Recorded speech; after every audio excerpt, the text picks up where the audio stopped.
Good evening students. कल हमने chapter start किया था हसन्स अटेंडेंस प्रॉब्लम। तो थोड़ा सा उसका रीकैप ले लेते हैं।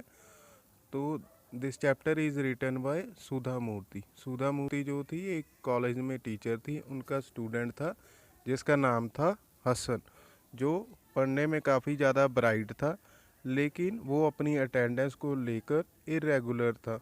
तो इसीलिए उसकी जो टीचर है सुधा मूर्ति, वो काफ़ी ज़्यादा अपसेट रहती थी।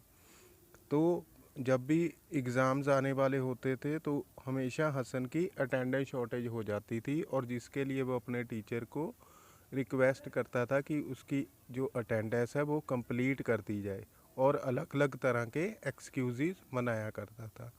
तो चाहे कि टीचर इस बात से पूरी तरह से एग्री थी कि लाइफ में डिसिप्लिन काफ़ी ज़्यादा इम्पॉर्टेंट है, लेकिन फिर भी वो कि हसन का एग्ज़ामिनेशन में बैठना किसी तरह से अफेक्ट ना हो अटेंडेंस के कारण, उसे अटेंडेंस दे दिया करती थी।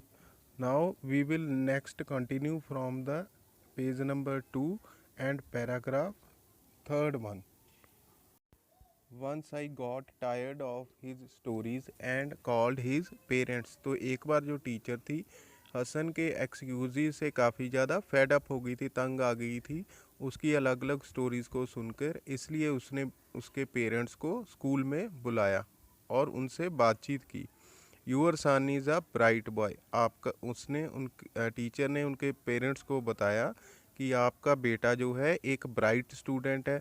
ही is not arrogant. Arrogant means haughty या घमंडी या अभिमानी या रूड कह सकते हैं। तो ना ही वो गुस्ताख है या रूड है, बट ही इज़ इनडिसिप्लिन्ड, लेकिन उसमें अनुशासन नहीं है। If only he came to class regularly. अगर वो क्लास में रेगुलरली आए, एंड अटेंडेड द लैब। अगर लैब को अटेंड करे ठीक तरह से, punctually, regularly, I am sure he can get a rank. तो टीचर को पूरा ज़्यादा विश्वास था कि वो यूनिवर्सिटी में कोई ना कोई अच्छा रैंक, अच्छी पोजीशन, अच्छी ग्रेड ज़रूर हासिल कर सकता था। I have failed to convince him. तो टीचर ने उसके पेरेंट्स को बताया कि वो हसन को यह बात समझाने में काफ़ी ज़्यादा विफल रही थी, असफल रही थी, फेल रही थी। I will be happy if you could look into the matter more seriously. तो टीचर ने कहा हसन के पेरेंट्स को कि उसे खुशी होगी कि अगर उसके पेरेंट्स हसन की अटेंडेंस रिकॉर्ड को लेकर इस मामले को ज़रा सीरियसली लें, because this is going to affect his life, I said to them. तो नरेटर ने उसके पेरेंट्स से कहा क्योंकि इससे उसकी आने वाली पूरी जो लाइफ थी वो अफेक्ट, प्रभावित होने वाली थी। So next paragraph is Hasan's father was a busy man. Hasan के पिताजी जो थे वो एक बिजी एंगेज्ड पर्सन थे, हमेशा व्यस्त रहते थे। And did not take my words very seriously. और उन्होंने नरेटर के कही हुई बात को सीरियसली नहीं लिया। He said as long as he does well that is fine with me. तो उसके पिता ने कहा कि क्योंकि हसन जो था स्टडीज़ में गुड था, अच्छा कर रहा था, तो उनके लिए यह काफ़ी मायने रखता था, उनके लिए यह काफ़ी था। Because after a certain age children do not listen to their parents. क्योंकि एक निश्चित उम्र तक ही बच्चे जो है माता पिता की बात मानते हैं, उसके बाद वो उनकी बात नहीं मानते। लिसन टू का मीनिंग है कहना, मानना। Only life will teach them. सिर्फ ज़िंदगी ही उन्हें सबक सिखा सकती है। Next paragraph is what his mother was in tears. लेकिन उसकी माँ की आंखों में आंसू थे। Next para is madam I have failed as a mother. Madam I have failed as a mother. और हसन की जो माता थी उन्होंने उसके टीचर को कहा कि एक माँ के तौर पर वह पूरी तरह से अनसक्सेसफुल फेल हो चुकी थी। He does not listen to me at all. और उन्होंने बताया कि हसन अपनी माँ की बात बिल्कुल भी नहीं सुनता था। He spends all night listening to music and chatting with his friends. तो हसन की मदर ने उसके टीचर को बताया कि वो सारी रात म्यूज़िक सुनता रहता था और पूरी रात अपने दोस्तों से चैट करता रहता था। He sleeps at 6 in the morning, रात भर वो म्यूज़िक सुनता था और दोस्तों से चैट करता रहता था और सुबह 6 बजे जाकर सोता था। How can he come to any class, तो अगर वह 6 बजे सोता था जाकर तो वो किस तरह से स्कूल कॉलेज में टाइम पर पहुंच सकता था और कोई क्लास अटेंड कर सकता था। He does not pay any attention to what I say, और उसकी माँ ने कहा कि जो भी मैं उससे कहती हूँ वह उसकी तरफ बिल्कुल भी ध्यान नहीं देता। And tells me I repeat the same thing always, और मुझसे कहता है कि मैं हमेशा एक ही बात को बार बार दोहराती रहती हूँ। Next paragraph is the meeting ended in an argument between his parents. तो इस तरह से जो पेरेंट टीचर मीटिंग थी उसका एंड जो था वो इस तरह से ख़त्म हुई कि दोनों पेरेंट्स में, फादर और मदर में झगड़ा हो गया, आर्गूमेंट हो गया, बहस हो गई। His father said you are the mother, उस हसन के फादर ने उसकी मदर को कहा कि तुम इसकी माँ हो। It is your duty to correct him, तो हसन की केयर करना या उसे ठीक करना, उसे अंडरस्टैंड करवाना, यह सब उसकी मदर की ड्यूटी थी। You should spend more time with him, और उसने माँ को कहा कि उसकी माँ को हसन के साथ और ज़्यादा टाइम स्पेंड करना चाहिए। आई एम सो बिज़ी, क्योंकि उसके फादर जो थे एक बिजनेसमैन थे, इसलिए वो काफ़ी ज़्यादा एंगेज्ड बिज़ी रहते थे। यू हैव फेल्ड, और उसके फादर ने कहा कि एक माँ के तौर पर तुम बिल्कुल असफल रही हो, हसन का पालन पोषण तुमने ठीक ढंग से नहीं किया है। Next paragraph is his mother said you are the father, लेकिन उसकी माँ ने फादर से कहा कि आप इसके पिता हो। It is difficult to control boys, बड़े लड़कों को संभालना या नियंत्रित करना काफ़ी ज़्यादा मुश्किल होता है। You can speak to him man to man, man to man means frankly या फिर ओपनली, आप अपने बेटे से खुलकर बात कर सकते हो, फ्रैंकली उससे बात कर सकते हो। Earning money is not the only thing in life, सिर्फ पैसा कमाना ही ज़िंदगी में इकलौती चीज़ नहीं होती है। Next paragraph is this continued for a while and the meeting ended fruitlessly, तो यह झगड़ा जो था थोड़ी देर के लिए इसी तरह से जारी रहा। दोनों फादर और मदर एक दूसरे को ब्लेम करते रहे और इस तरह से जो मीटिंग थी fruitlessly means without any result जो थी पेरेंट टीचर मीटिंग एंड हो गई।